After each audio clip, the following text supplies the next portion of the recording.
All right, chat. All right, chat. As we know, we are back with another one for you guys. Another one.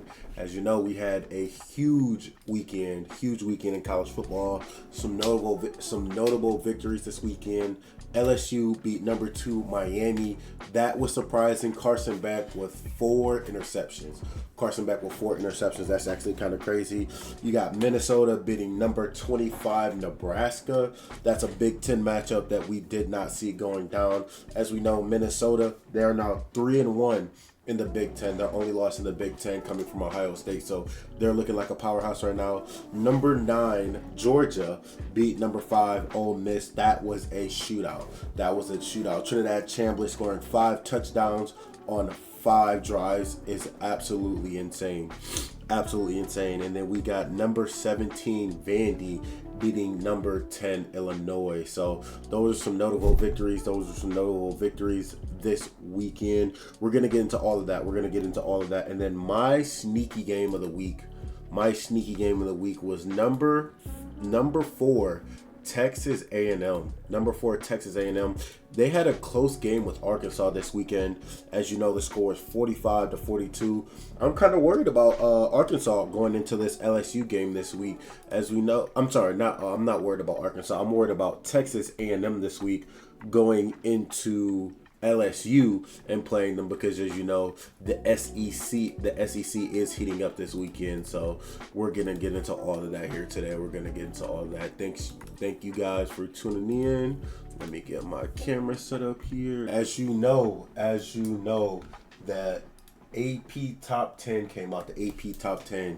You got number 1, Ohio State. They just got off a victory of Wisconsin, I believe. Score was 35-0. Matt Patricia and that defense are doing some insane things this season. Insane. As you know, through the first 6 games, I believe they've only allowed 41 points, if I'm not mistaken. And yeah, they've only allowed 41 points through the first 7 games. They've only allowed more than 10 points once, and that was to Illinois. They scored 17, and that was a great offense. They allowed them to get 17 points. Illinois was averaging 34 points at the time.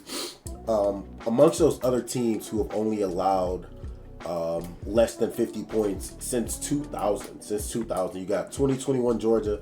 They allowed 46 points through the first 7 games. They won the title that year. '07 Ohio State. They won the title that year. They only allowed 46. 2023 Michigan. They allowed 47 through the first 7. They won the title that year. And lastly, you got 2011 Alabama. They only allowed 49 points through the first 7 games, and they also won that title. So Matt Patricia's defense looking super good.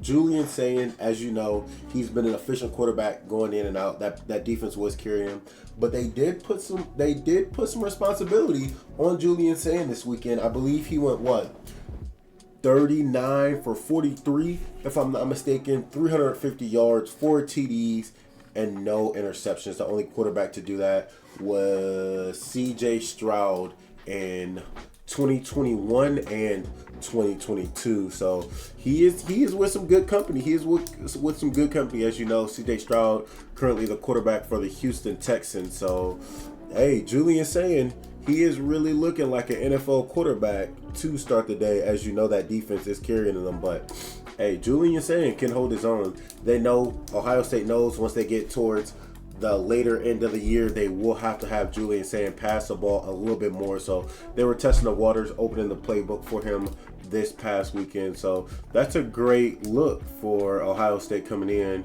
We got Oscar, Oscar in the chat. Yes, sir, Oscar, I'm working on it now. Oscar, what it do? Appreciate you guys for tuning in. Next, we're going to look into the SEC. As you know, the SEC has the most ranked teams of all the conferences right now. They have 4 teams currently in the top 10. And as the SEC plays each other for the remainder of the year, you know it's going to be interesting to see what that playoff picture looks like. You got Texas A&M. They're 4-0 in the SEC right now. The only ranked team they've played against currently is Notre Dame. And as you know, Notre Dame is not what the team that they used to be at the start of the year. So going into it, I'm interested to see what Texas A&M can do the remainder of the year. Texas A&M this week faces number 20 LSU, and as you know, LSU's offense does struggle, but Arkansas was able to put up 42 points against Texas A&M, so I'm kind of worried about them.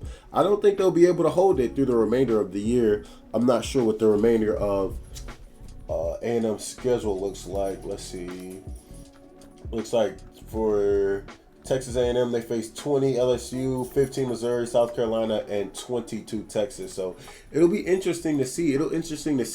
If Texas A&M can hold that top 10 spot the remainder of the year. I don't believe so. You got Alabama. They're currently 4-0 in the SEC right now. Now, I think Alabama is the most battle-tested team coming into the college playoffs right now. You got Alabama. Who have they beat? They beat Georgia, Vandy, Tennessee, and Missouri. As you know, these are all top 25 ranked teams, and they just continue to stack up the wins, honestly. And when when Alabama continues to stack up those wins, it's going to be a good look for that college playoff picture. Ty Simpson, he's looking very viable this season. He's putting up some crazy numbers. The Alabama offense, it's not very balanced. They have 49 rushing first downs and 100 passing first downs. Not too offense, but they seem to get the job done every single meet. No matter how they win, they just seem to put the win on the column. And besides that first loss of the season, Alabama looks really good. Alabama, 2,000 passing yards, almost 9 yards a catch, 879 rushing attempts. They're averaging almost 4 yards a carry. So not looking too bad, averaging about 422 yards a game. Georgia is looking scary. Yes, Ole Miss was able to score 5 touchdowns and 5 drives against Georgia, but when they needed to stop, when Georgia said enough is enough, that Georgia defense stepped up and they were able to stop Trinidad Chambliss. And he went 5 for 6 on third downs to start the day, and then they just fell apart when that Georgia defense said, I've had enough. Next we got Ole Miss. Ole Miss is currently 3-1 in the SEC, and their loss was to Georgia. Trinidad Chambliss was looking great for his first road start against that Georgia team. Didn't look like he was under too much duress. Didn't look like he was too much under pressure. But when the lights got bright, that's when it showed that he was starting in his first road game.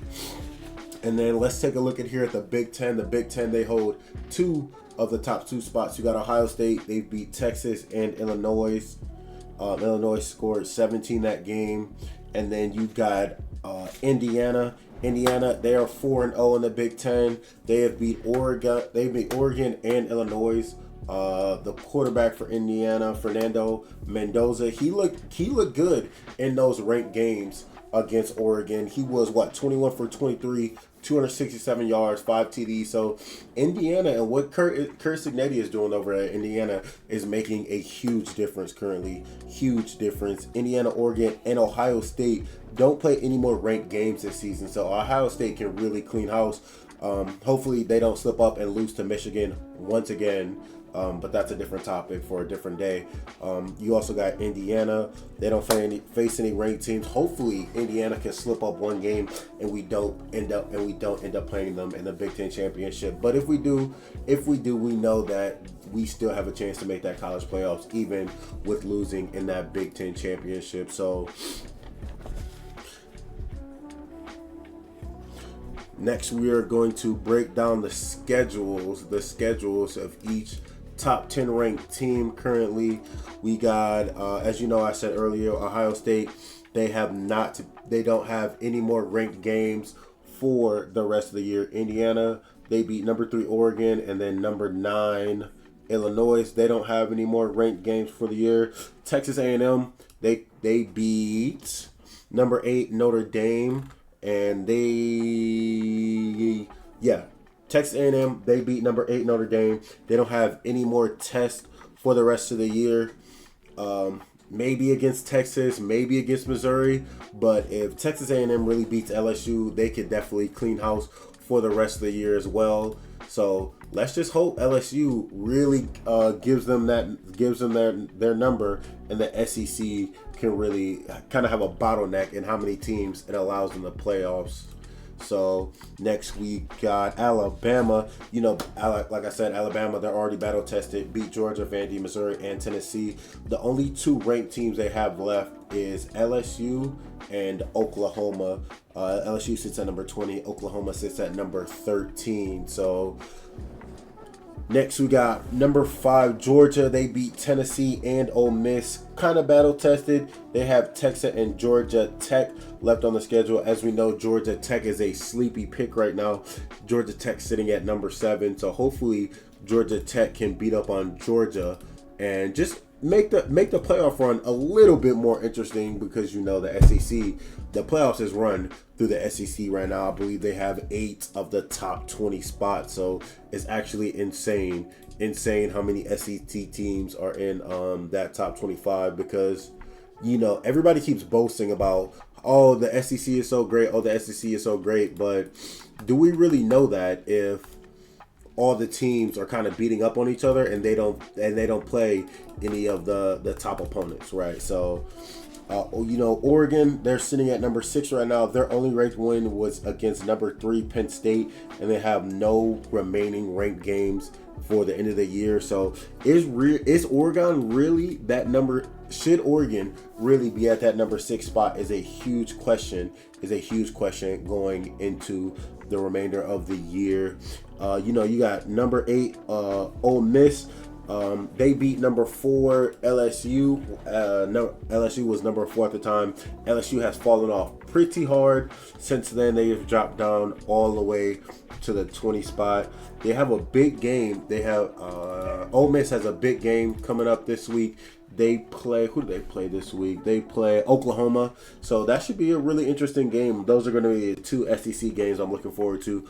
Ole Miss, Oklahoma, and then Texas A&M, LSU, to kind of give us a picture of what the remainder of the schedules are going to be like. And then lastly, at the number 10 spot, you got Vanderbilt. They went crazy. They beat South Carolina and LSU. Pavia, man, the way he is poised in the pocket against that LSU defense, man, they had no answers for him. They really had no answers for him, and it was kind of insane. Pavia ended up having like 17 rush attempts and outran the whole LSU defense. So it was definitely a spectacle to watch. NCAA football playoffs fall in the SEC conference as these top 15 teams play each other. 5 SEC teams are in the top 10 since week 1. Alabama has not lost. They have played for the top 15 teams. LSU's offense continues to struggle, and LSU's offense struggles because they are so imbalanced, right? LSU, they have 40 rushing first downs and 145 passing first downs. They only average about 366 yards per game. That's the lowest of the top 20 teams, and they only convert on 42% of their third downs. So they're really going to get into some trouble if they can't really figure that offense out. They're only averaging about 4 yards a carry and about 6 yards per pass. So it's actually not looking good for Brian Kelly. I think that he is going to have a struggling time for the remainder of the year. I don't think he's going to have it easy. But as we look at why the LSU offense is struggling, let's take a look at why some of the other offenses are doing so well in college football right now. You got number 1, Ohio State. They're a very balanced offense. And yes, we know that Julian's saying he's throwing for 80% completion rate. He averages almost 250 yards per game passing, but looking at their first down breakdown, rushing first downs, they have 59, while they have 94 passing first downs. As you know, they are 52% on third downs, looking much better than that LSU team sitting at below 40%.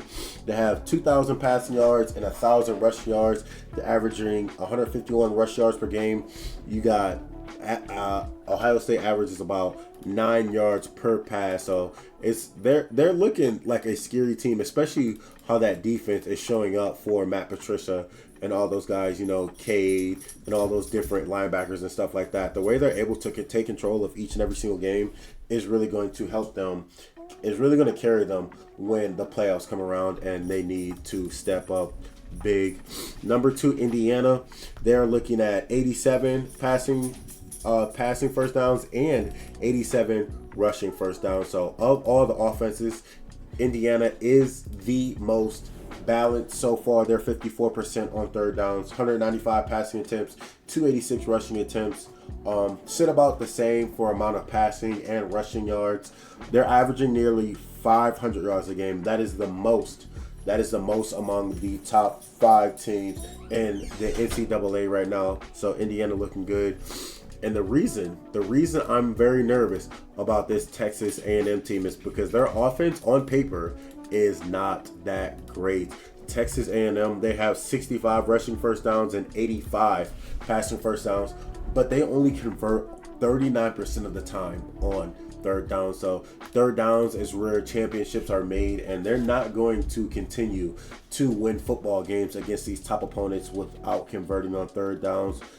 They only average about 464 yards per game, and their turnover ratio is surprisingly only 1. When you look at Ohio State, their turnover ratio is 5. When you look at Indiana, their turnover ratio is 7. Even when you look at number 4, Alabama, their turnover ratio is 9. So these top 4 teams have some very good defenses, except number 3, Texas A&M. They do not create a lot of turnovers. So if that Texas A&M, if that offense struggles, then they're going to struggle throughout the game because their defense is not going to be able to help them. And then lastly, top 5 offenses, we got Georgia sitting about the same rushing and passing first down, 72 passing, 86, 72 passing first downs, 86 rushing first downs. They sit almost at 50% on third down conversions. They've got 1,600 passing yards, 1,300 rushing yards. So all these offenses look super viable except Texas A&M, and that's where they're going to struggle the most when they play not only these high-powered offenses, but these high-powered defenses who are going to really expose their offensive side and really kind of put a chokehold on the offense and make their defense step up. So Texas A&M, y'all, if y'all rank number 3, I believe that's the highest you guys have ever been in school history. So let's see what you guys can do towards the end of the season. Let's see if that number 3 spot really does hold up, and see if you guys can really, you know, make something happen here with that ranked 3 spots. Let's get into some quarterback play. We got Ohio State, Julian Sand. I'm sorry, he was 36 for 42. 4 touchdowns and 393 yards over the weekend. He is sitting 4th in QBR right now at 88.4 for the season. He is looking really scary. He's got 1,800 passing yards, 19 touchdowns, and only 3 interceptions. You got Fernando Mendoza over the weekend. He was 24 for 28, 4 touchdowns with 332 yards. And then he has about 1,700 yards on the year, 21 touchdowns, 2 interceptions, and an 87 passer rating. He is sitting at 5th right now for that QBR rating. Those are my top 2 quarterbacks. Got to talk about my guy, Ty Simpson, though. He went 19 for 29, 2 touchdowns, 253 yards. He had him a quiet game. That Alabama team, they got a pick 6 going into halftime, so that really set them up for kind of game management. I believe they were up like 14 or 17 to nothing going into halftime. So Ty Simpson really didn't have to command the offense too much against that last team that he played. And then for the season, Ty Simpson, he has the most yards of the top 5 quarterbacks. He's got 19, 31, 18 interceptions, and an 82 QBR. And then lastly, Gunnar Stockton, you know he's a dual threat quarterback. He has,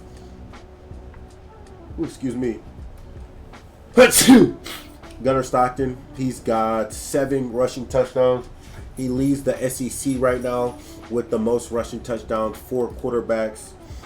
He's got 1,500 passing yards, 10 touchdowns, and a 91 QBR. He's actually sitting 2nd amongst all quarterbacks in QBR and college football right now. So Gunnar Stockton is he's really showing why that Georgia team can be a problem. I believe Georgia's only loss right now is to a battle-tested Alabama. So the college playoff is looking real good,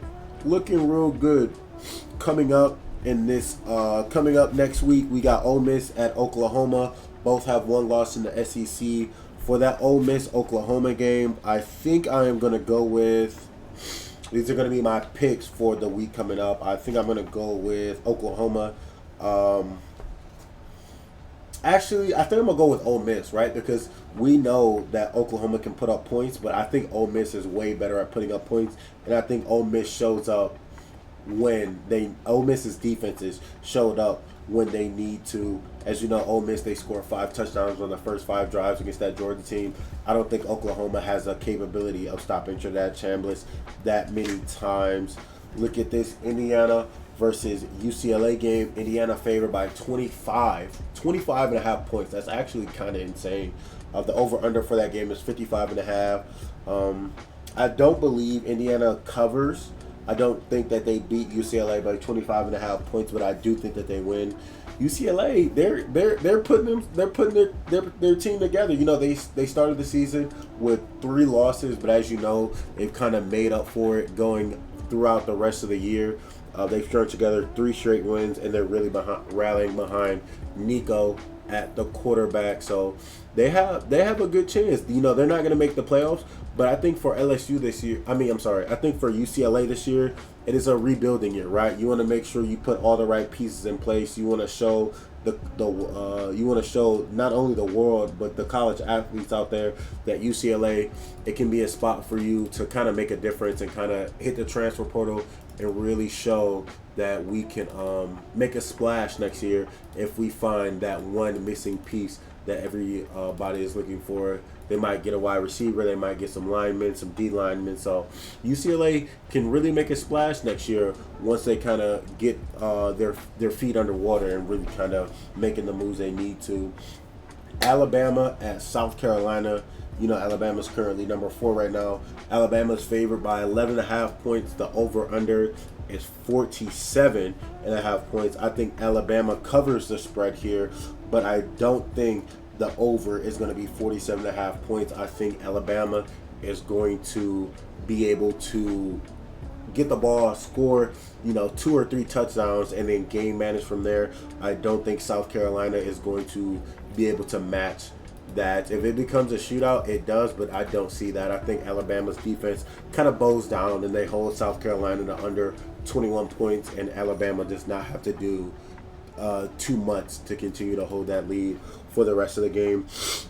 My game of the week is going to be number 15 Missouri at number 10 Vanderbilt. Vandy is favored by 2.5 points. I'm going to take Vandy to cover here.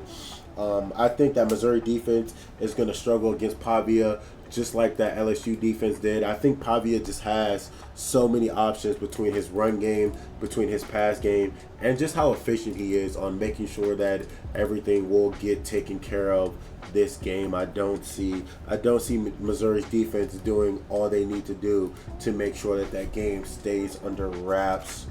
You got number 22 Texas at Mississippi State. The reason I included this is because this is going to be a good game for the SEC. I think Mississippi takes this game due to the struggling Arch Manning. I think Texas is going to continue to fall. They just struggled against that Kentucky defense last week. Arch Manning, he only had 125 yards. No touchdowns, no interceptions, but when you go against an unranked team, you really just got to put your pedal to the metal, right? You really got to show why you're dominating, and Arch Manning did not do that, and I think that they struggle against this Mississippi team. You got number 3 Texas A&M at number 20 LSU. And I think this is going to be the game that everybody watches because, as we know, Texas A&M, they are not battle tested. LSU, even though they're ranked 20, they have faced some really good teams this year. So I think LSU has a chance here to kind of ruin Texas A&M's dream of making it to the playoffs. I'm taking LSU despite their offensive struggles. With Texas A&M being less than 40% on third downs, I think LSU will be able to. I think Garrett Nussmeier. I think that he's going to be able to put some points up against that Texas A&M defense, and I don't think Texas A&M can really hold their own. The over/under is 47.5 points. A&M is favored by 2.5, but I think LSU. I think LSU wins the game here. I am going to take the over for 47.5 only because I think LSU is able to kind of put up some points this game and really take hold. And then the bonus game of the week. I am going with Tennessee versus Kentucky. Tennessee currently favored by 9.5 points. My prediction for this game is going to be Tennessee. I'm going to go with Tennessee here, but I think solely because Kentucky has the chance to ruin Tennessee's season as well, I think Kentucky might sneak out with a victory here. The over-under is 54.5 points. Tennessee favored by 9.5. I'm not going to take Tennessee to cover, and I'm going to go under for 54.5 points. As you know, Kentucky only put up 13 points last week against that Texas defense, so I'm going to take the under for that 54.5. And then, as we know, my favorite time of the year. As much as I love getting into this college football scene, I have loved the thought process of the NBA starting tonight. NBA season starts tonight. Today is Tuesday, October 21st, so this video might come out tomorrow. But as you know, Houston at OKC, 7:30 p.m.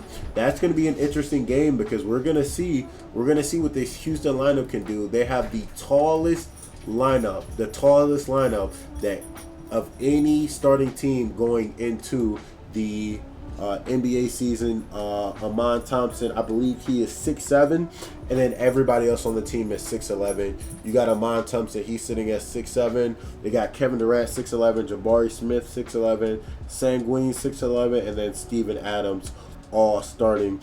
And Houston Rockets, they actually averaged about 18 second chance points last year, and that's going to be interesting because they didn't have such a big lineup last year. So I'm expecting that number to skyrocket going forward this year. You got Golden State at LA. Golden State is favored by 2.5 points.